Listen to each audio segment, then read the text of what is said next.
Hey guys, welcome back to Builder Funnel Radio. This is episode 95 with Brandon Patterson. And Brandon is involved with a number of organizations, primarily working on workforce development.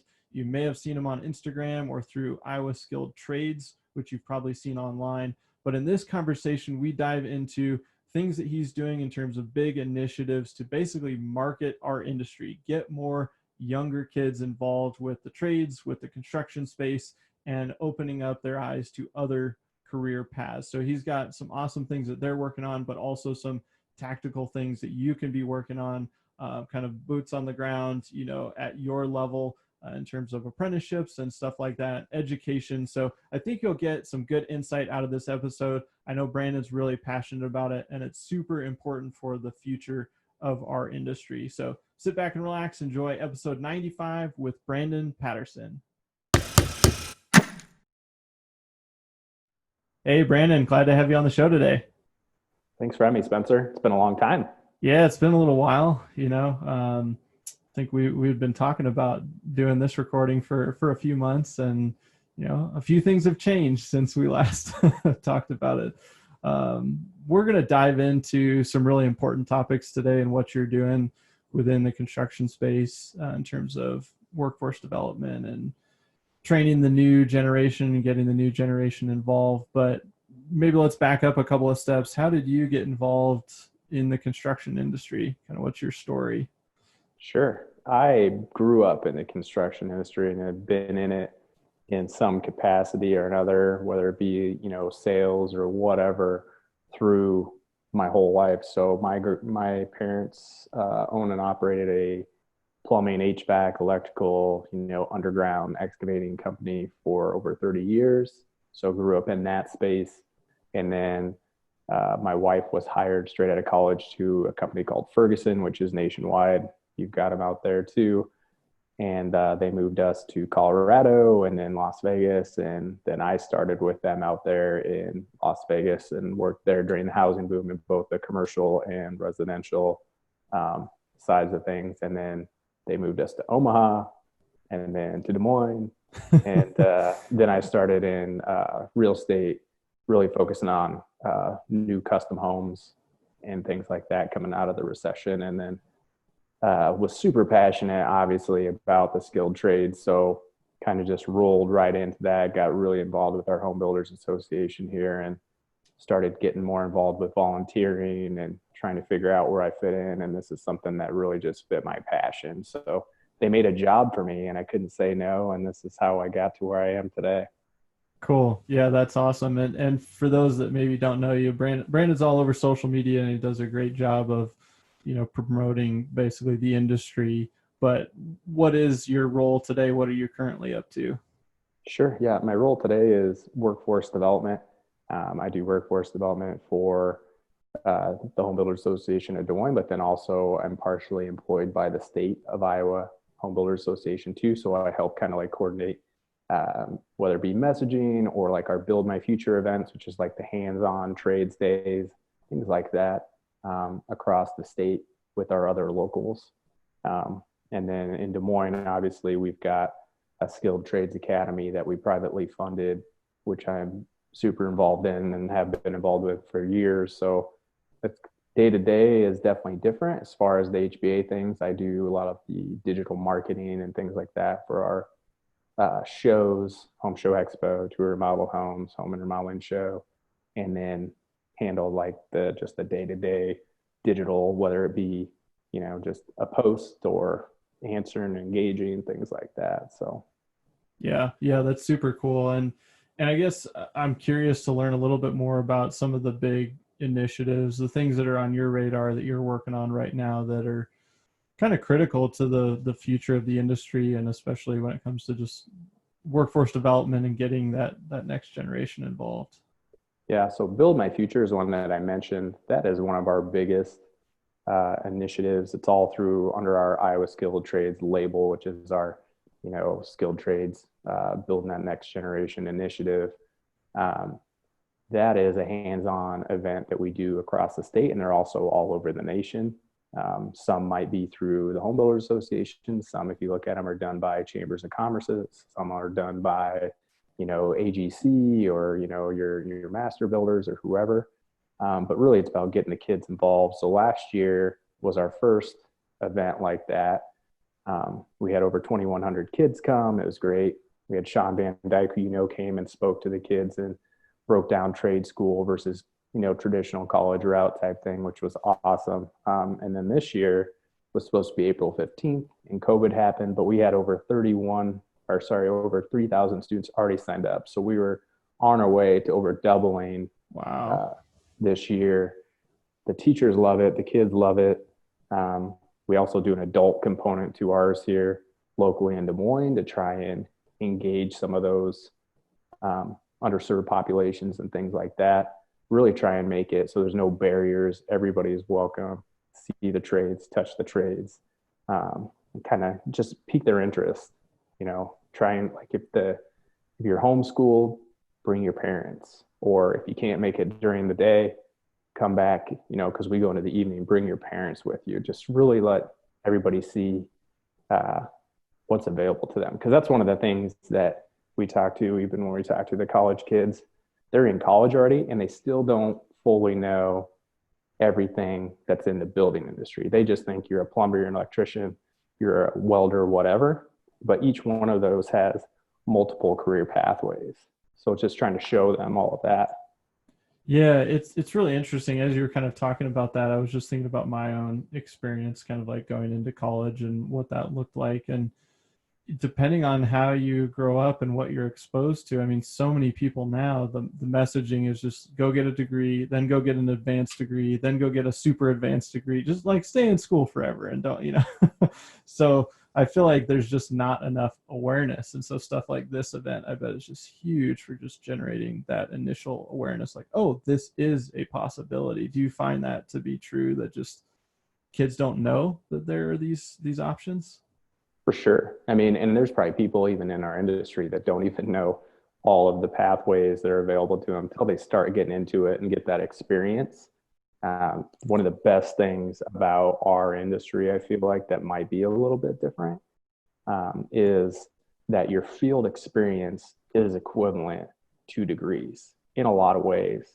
So sometimes having 4 years or more in the field and trying out all these different trades or trying out all these different jobs, supervisor, coordinator, or whatever, and then having a 4-year degree, you're in a lot of times a better place just having that 4 years of field experience, because you've been on the job, you understand how it works and operates compared to the person who's coming out of school after 4 to 6 years. So I think it's a little bit different. And, it's always fun being a, 22-year-old, you've been in the job for 4 years, and the type of money you make compared to your buddy who just got out of college is 22 and is in debt, kind of show them apples to apples. Like, whoa. Yeah. And if you really want to extrapolate it out, you can take like that 4-year difference of just your starting point, starting that much further ahead, where you can end up if you just manage that career path is probably light years apart. We know a lot of people in their their early to mid 20s owning houses, things like that. Just crazy, a lot of people would love to own a house in their early to mid 20s, and now a lot of people are living in their parents' basement or still in an apartment at 30. So yeah, there's definitely some pluses to just coming right out. And like a lot of those jobs do offer education. They say earn while you learn, right?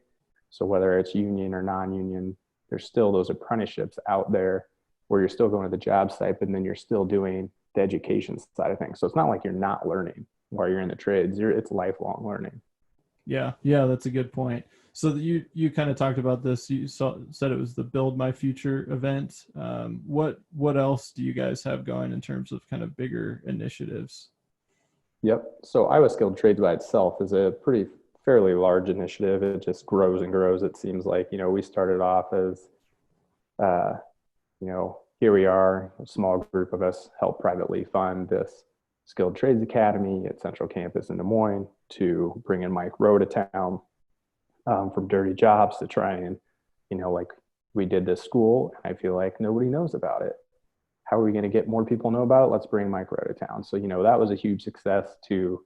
But we can't, one of the things he told us before he left is like, well, now you got to keep going. You can't stop, because people are going to forget. You got to just keep that consistency. So, we continue to do things like Build My Future. Melissa here out of our office does multiple construction camps. One of those is specifically for women. Unfortunately, those are canceled this year, but it's still one of those things that just always out there touching. We're all out there fundraising.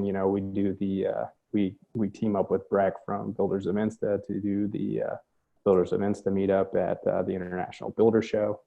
And that's just an opportunity to get in front of people and talk to some of the people that we consider mentors or professionals that, like we ask questions to, that are just a great source of information and maybe doing things that we like to see or we want to do. So, we do that. We do fundraising really is a big part of what we do, but we'll be working on student chapters. We do a lot of collaboration with our Department of Education here. Just gets better and better through the micro event, through the Build My Futures, creating that partnership. We're trying to do more of these, especially now. Kids can't go to the classroom and go through shop class like they normally would, right? But if we have work-based learning set up with one of our members through the HBA or one of our Iowa Skilled Trades partners, we're able to get those kids on a job site. So just trying to work through those things. So we do a lot of that too, but it's kind of like nonstop. Yeah, it sounds like a full-time job within a full-time job. Yeah. So there's a lot of us that are super passionate about, the next generation of the trades and trying to get them out there, and it's a lot of fun. Yeah, that's cool. And I like the sound of the construction camp you mentioned. You said one of those is just for women or girls that are coming in to, learn about the trades. But I guess I'm curious, what are you doing right now to make some of these shifts? You said the camps are canceled. What are some ways that you guys are adapting to get kids still involved or interested? Yeah, I think the biggest thing we're doing, like everybody else, going virtual, like this Zoom call, right? Local community college here, NIAC, has done a really good job of engaging their kids through Zoom calls and then bringing professionals in. Very so cool. We've been joining their Zoom calls. We actually are bringing in a panel of remodelers in from our local membership to be able to talk to those kids. Each one gets 30 minutes, tell them their story, take Q&A, and then we'll be taking them out to job sites. And then we will be continuing all the way through the summer, possibly into the fall, because we don't know when we're going to see these kids again.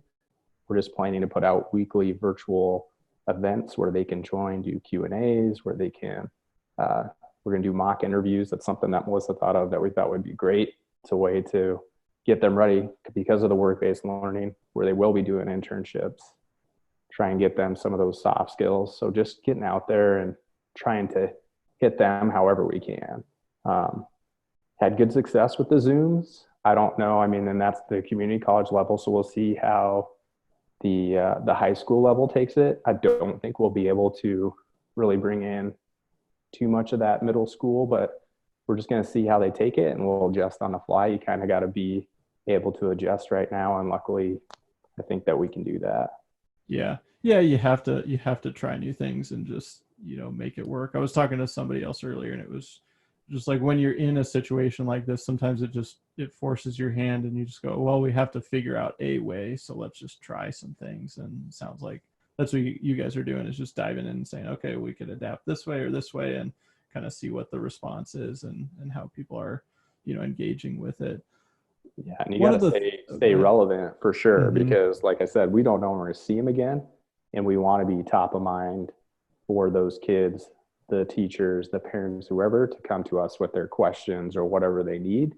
So we got to just stay in front of them however we can. Yeah.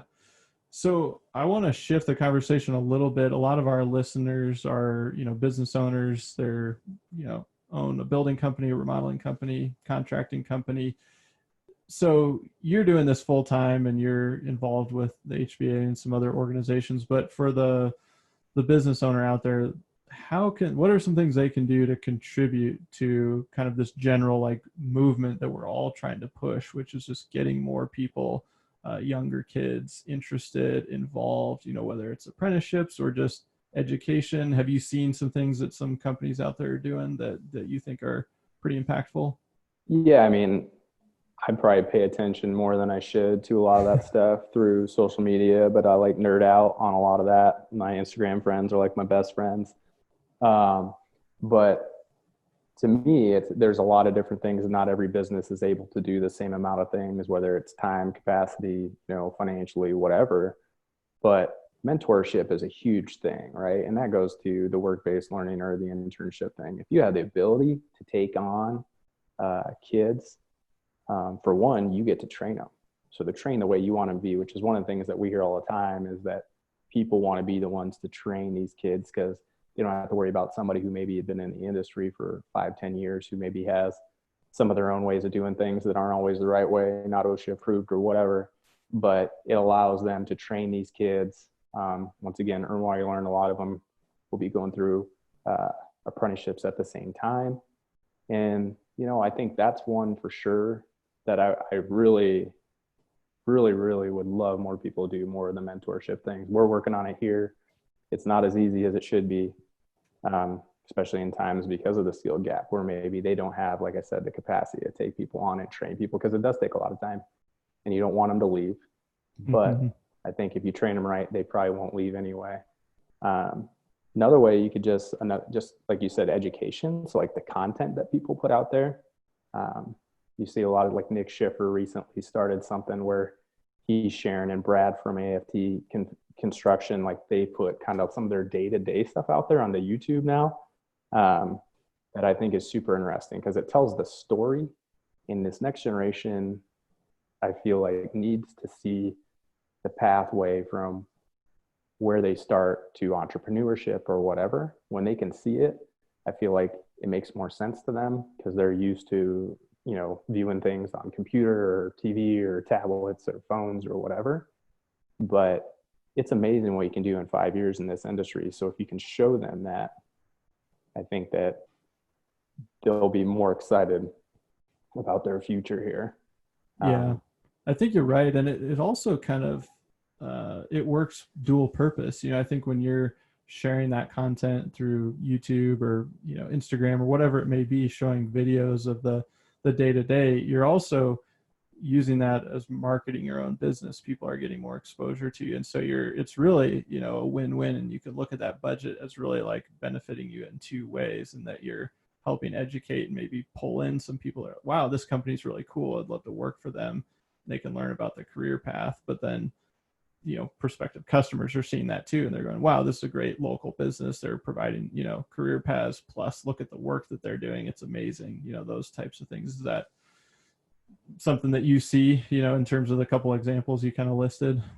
Absolutely. I mean, and it's that culture word that, everybody talks about, and everybody's kind of got a different point of view about what that really means. But I think it is kind of, if you can stay consistent with those videos and actually provide value to those people who are watching, whether they're a student or a parent or, somebody already in the trades or whatever, I think that, yeah, it shows kind of like that culture and why your business is kind of cool. People think of you as the authority, which is never a bad thing. They're going to come to you with questions and ask you, why you do this? Why do you do that? It's kind of a neat, it's really neat. I mean, this is the best time ever really to spread information or share information. And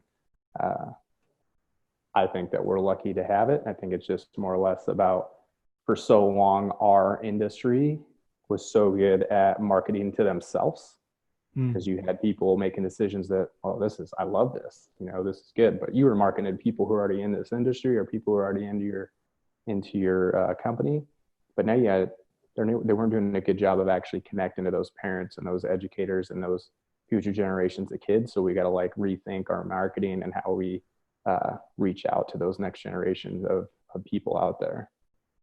That's a really good point. Yeah. I mean, just thinking about the industry as a whole, and how are we pitching it, to all these kids that have all these options today with tech and, all Right. the jobs that are like, those industries have marketed it, and they've done it through, big houses and flashy cars and all the, the stuff that you can get if you start a company and it gets funded, and then you just sell a bunch of shares and there you go. And so it's interesting to think about it through that lens of like, what's the pitch of this industry. And you're right, we haven't done that kind of over the years. It's all been a lot of internal stuff. Well, and the marketing too is like, so like just to picture like what's going on right now with coronavirus, look at, and I posted it on our LinkedIn, like the coronavirus commercials are all the same. Super sad music, we're in it with you. Like it's the same thing, right? Yeah. So like, how do you set yourself apart? How do you set your company apart? Why should people come to you? Type of thing. Why would they engage with you? And you got to do a better job, be different, in a good way, So yeah, that it is funny that we were, and like my family was just as bad at it, right? Of marketing to themselves. They weren't out there marketing to that next generation in the way they probably should have been. But we didn't know, I guess. Now we know. Yeah, now we know, but yeah, my family, I would say it was similar.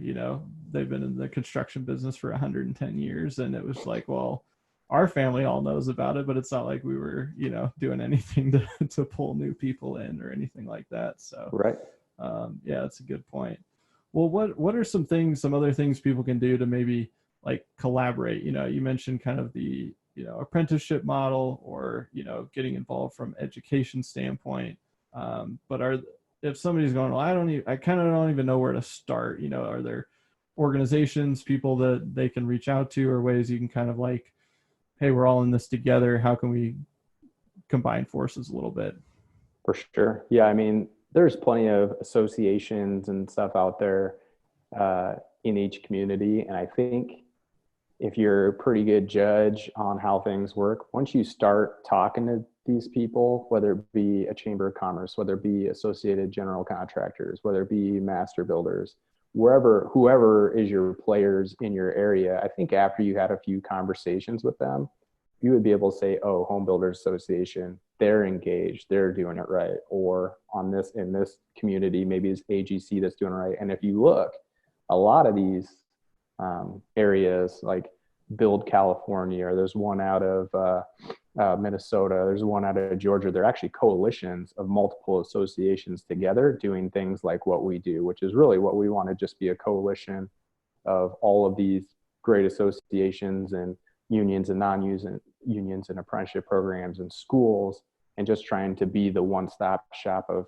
how we connect people and making sure they get put in the right place. So I think if they can find whoever the authority or, the coalition or whoever it is that's putting out, and is engaged, there's a lot of people that talk, but that don't actually do anything. But I think if you're, like I said, you're a good judge of character, you'll figure out who's serious and who's not.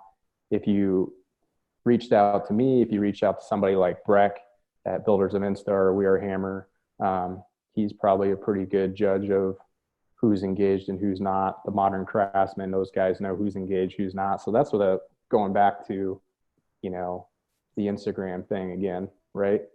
Those people are an amazing source of information, and they're from all over the nation, sometimes all over the world, that can kind of guide you in the right direction. I reach out to people on there all the time. Yeah, that's a good point. Well, and if people want to reach out to you directly just to ask questions or figure out how they can get involved, what's the easiest way or best way to do that? Probably email, just Brandon at dsmhba.com. We have a website, iowaskilledtrades.com or dsmhba.com.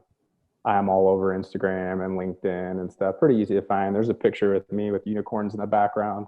That's when you know it's legit. That's the legit profile, not the fake one. My glamour shot. I like it. Yeah, and we'll get all those links in the show notes for you guys too. I would encourage you to follow what Brandon's doing. Definitely follow him on social media, and don't hesitate to reach out. That's where we originally connected, I think, and then eventually met up at the Builder Show. But you can do so much just through social and connecting with people and finding resources, and then seeing what people are doing, like you said, that are actually taking action, and then just follow the lead or just jump in, and like we can all make a big difference here.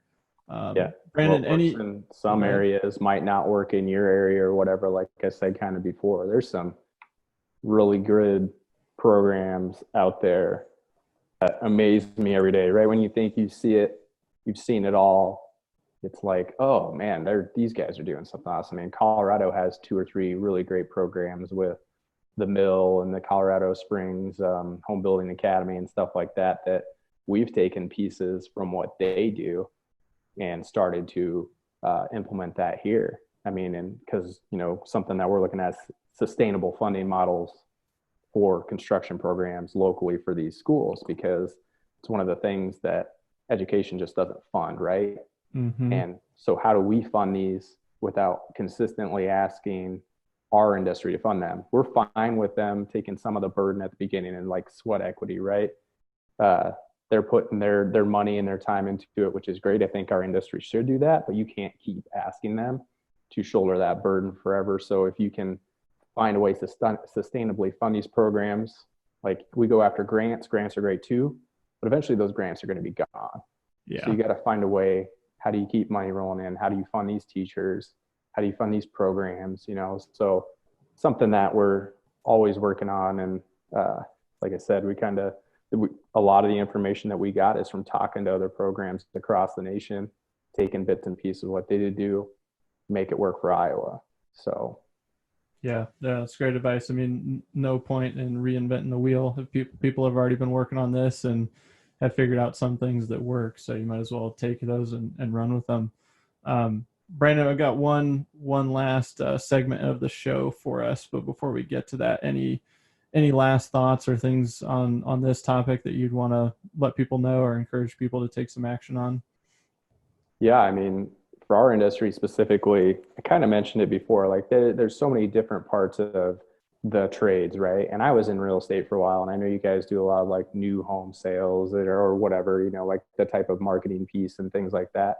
I consider that part of these trades and part of the home building industry. So don't feel like you can't be involved in something like, Iowa Skilled Trades or whatever, because you're not a craftsman.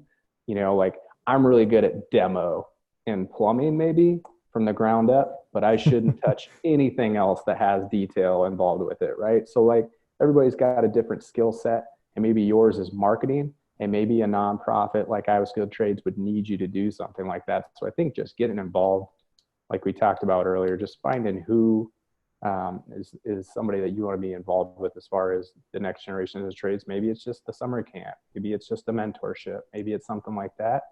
And then from there, it kind of spurs more of that action too. I think what we've seen here is once we started getting more involved in this workforce development thing, it's just exploded. We have more schools reaching out to us than we ever have. We have more people reaching out to us than we ever had. Great relationships with department head, great departmentships with union. And this is not really a high union area. So like just really trying to create, once again, that coalition and that partnership and community around the skilled trades, I think is super important.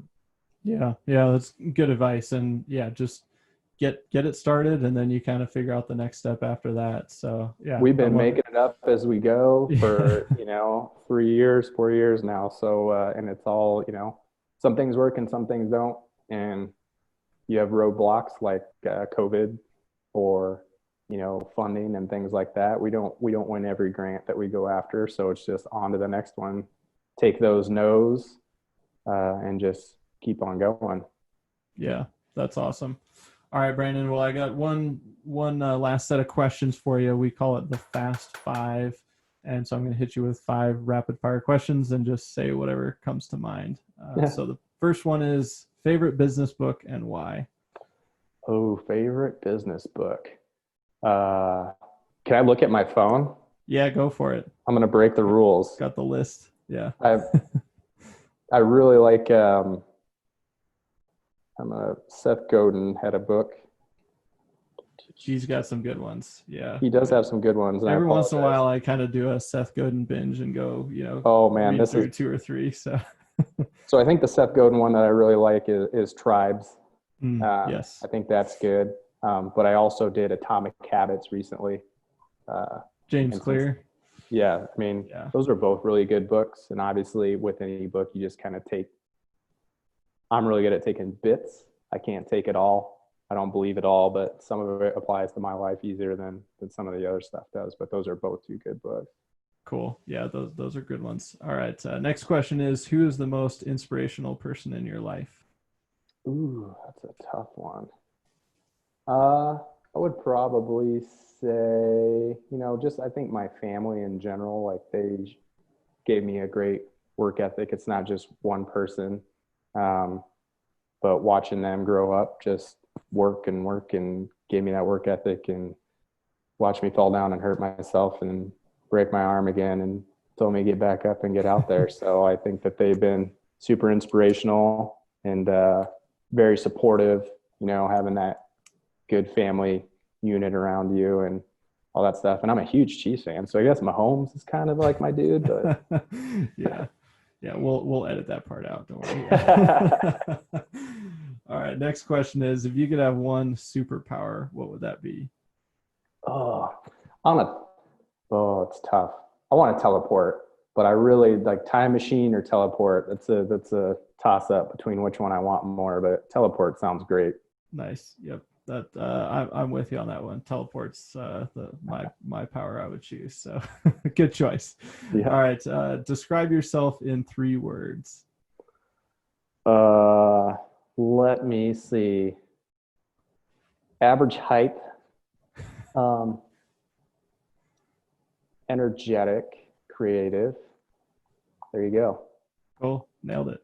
All right. Final question is, if you could leave our listeners with one piece of advice, what would that be? Yeah, I think it just goes back to getting involved, figure out what and it doesn't even have to be skilled trades and workforce development, like what drives you, what makes you tick, do you actually like what you're doing, or, find that thing that you're super passionate about. And whether it starts off as a volunteering thing like mine did and turns into something else, you'd be surprised how that happens for a lot of people. Very cool. Good advice. Well, Brandon, thanks so much for joining me today. Thank you for having me. Hey guys, thanks so much for listening to Brandon and I chat about workforce development and marketing our industry on the whole.